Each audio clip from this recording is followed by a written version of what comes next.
Hello and welcome to the channel. Today we are here to have a look at this Contessa 26. Now I'll be honest, this is a yacht, I'm sure you've noticed, and it's not something we often look at, but two reasons really. One, this is built locally to where I live. This is a Contessa 26, was built by Jeremy Rodgers over at Lymington, and this is very much a really amazing way to get yourself on the water. This is up currently for £12,500. You can see how big a keel this boat has. So this is effectively where your waterline is, and all of that, best part of probably 2 meters, sits under the water. So it makes her a fantastic blue water sailing vessel, to the extent that this particular boat has actually competed in the 1976 Transat, so the race across the Atlantic. I'll put a posting below. There's an article if you're interested to find out how that race went. So let's start then. Obviously we've spoken about the keel. This great big section here that runs all the way down is the rudder. This is a propeller here, quite logically, and that's mated to a 9-horse Yanmar diesel that we'll have a look at on board. This odd looking contraption up here is a self-steering mechanism, so it basically keeps the boat heading on a particular setting, but more importantly heading into the wind. We'll go forward. There's not a lot to see at the front, to be honest with you. There's no bow thruster. Just a fairly conventional bow. Just really good condition. Again, 1972 she was built, £12,500, an incredible sailing boat. So let's go and have a look on board.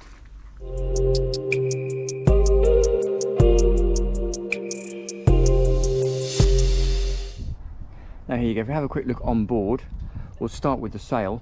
So it's a fairly standard mainsail. It's a self-furling foresail, and it also comes with a spinnaker. She's got Crusader sails, which I think were replaced in 2020.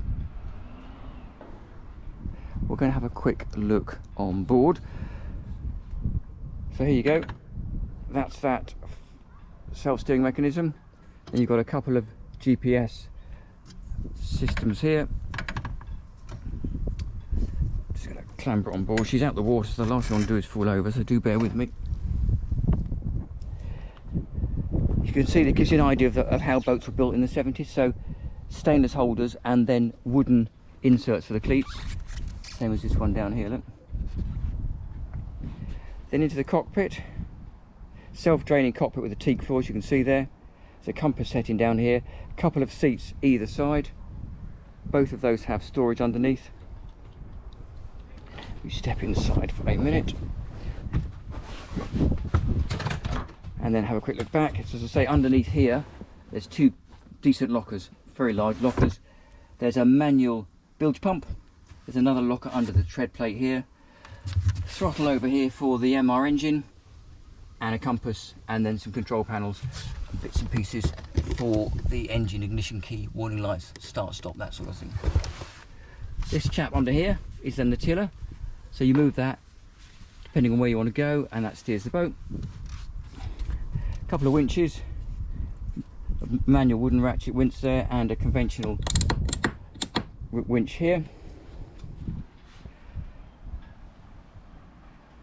Also got a compass, which you can see in both inside and outside, viewing window here, and then over this side you've got quite modern updated Garmin GPS navigator, and then down here you've got your tri-data. Good old-fashioned log over here, and this thing folded down, you can see folded down here is a cockpit cover, so that folds up and gives you protection with a little window in the front of it, so if you're heading into the sea and the spray's coming over, it gives you the ability to have a look around and see where you're going. Let's take a quick peek down the foredeck. So you've got your sail runners down the side here. There is a little window here as well. That's part of the Dodger. Grab handles down here, air vents forwards, cleats. There's your sail handling gear there.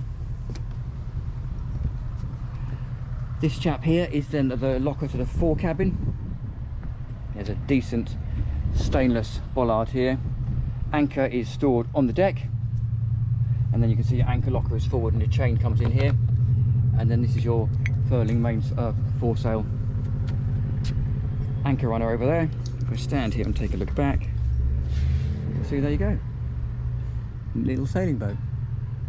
Amazingly good condition actually for the age. They did build them fairly solidly in the 70s. As I say, she's been across the Atlantic, so she's a very capable sailing boat.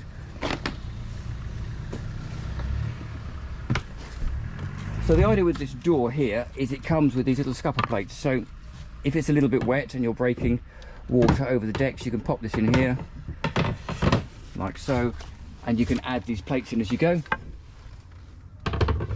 Like so. So that means you're going to get a bit of water in here, you can slosh around a little bit, go over the sides, and which is not uncommon on a sailing boat, because normally as you sail you're leaning over and it's quite common to get the water to run down the decks. So we'll put those back in a sec. A quick peek in here. So the engine lives in here under the step. Then down both sides there are 2 single berths, which then tuck underneath the cockpit coaming down here. You can see there's a galley over there and a little sink on that side. Let's have a step inside here. There's a little bit of extra storage under the floor panels here, and quite logically there's very, very large lockers. If I lift this up, you can see there's a locker hatch under here.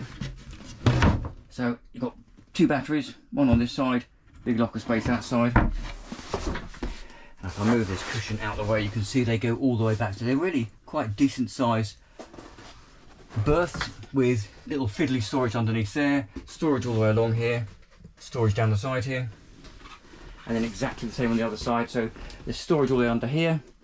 There's a secondary battery here, so one is to start the engine and the other one is for your domestic power, so to run things like your radio, your lights, that sort of thing. That one runs again the same underneath there, and then here we've got a couple of 12-volt chargers, ship to shore VHF, master switches and trips, bilge pump override, and obviously that's the back of the Garmin. And over this side here you've got the little window we look through, and also it's quite clever, the compass faces both ways, so if you're in here you can check you're on the right heading if the weather's not very nice. Grab rails all the way along here. Underneath the chart table here is a sink, stainless sink with a manual water pump, and you've got things like a reading light. Then there's the second standard horizon, so there's one outside and there's a second independent one here, so you've got a built-in safety net if one of those fails. Again, bit of storage up here. This I love. This is an inclometer, so as the boat's sailing it gives you an indication of how far over she's leaning before it gets to a dangerous state. On the port side you have the galley, so you've got a gimbaled twin burner hob. So the idea with this is it moves around, so as the boat moves, so this moves, so it always stays level, so your tea or your stew or whatever you're making will not fall off. Bit of storage at the back for plates and cups and saucers and bits and pieces, and then there's drawers under here, one there, there's a couple of lockers under here, and then exactly the same on this side. Now there is this, now I have no idea what this is or how it works. I'm guessing that might be some sort of seat to sit yourself down on while you're either at the chart table or cooking yourself a hearty lunch after a day's sailing. So there's 2 berths in here in the main cockpit, main saloon, and then there's another double berth up here in the V section in the front of the boat, currently full of sails. This section here can lift out, so you can get better access if you're coming in and out of the fore hatch here that we looked at outside. And then there's cushions that run down both sides here. You can either make it into a double or you can have it as 2 singles. And then there's a little window there for a bit of extra light, and the same on that side.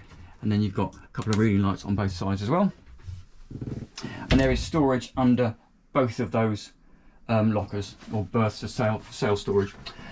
This side, the starboard side, we have the heads. Very, very conventional pump action loo. The little window there as well. Fold that back up. A nice catch, it's unlikely to ever go wrong. And on this side, very similar setup, but you've got the cockpit table in there, in here, and then somewhere additional storage for hanging life jackets, damp coats, whatever you fancy in there. Let's just turn around here and we'll have a look back the other way. So there she is, Not massive, not super high tech, not a lot to go wrong. So let's have a quick peek at the engine. So this is a single cylinder Yanmar diesel, 9 horsepower. I'll find out what a sort of speed is under power. It's probably something like 6 or 8 knots, might be slightly less, but I'll put it in the details below. And I'll put all the details for this boat in the details below as well. If you want to learn more or find more about her, give Richard a call at Origin Yachts. She's ever so sweet, lovely little boat. And thank you for watching. Please subscribe, and we'll see you next time round.